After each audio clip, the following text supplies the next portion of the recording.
Ka 19 South Shillong Advisory Committee, kala Jingmut Shaka Expert Committee, halor ka Phah thungkam thungjam. Bakadei bandon ka Phah ka ba laipo na kashispa na kabenta ki jat benrio KHASI jaintia, laipo na kashispa na kabenta ki pat garo, arpunyo na kashispa na kabenta ki beduna ka yok ka kod, hinrio na kashispa na kabenta ki wei pat ki jat benrio riu lum bat ki OBC, lai na kashispa na kabenta ki wei pat ki na kabenta ki SC but OBC but nyo na kashispa na kabenta ki wei pat. Ka committee hapo ka Jingai lam Jong MLA ka than uba Sanbor Shullai hakasngi ningkong ula Phah ya ka ni ka Jingai Jingmut Jong ka expert committee lingba usketri.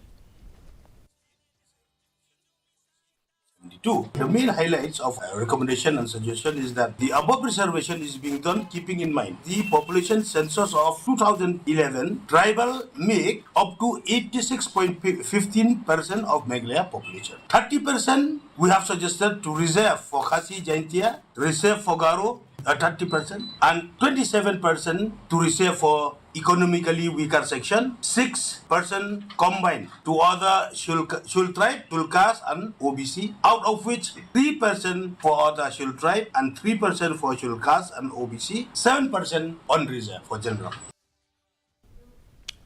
MLA kanong po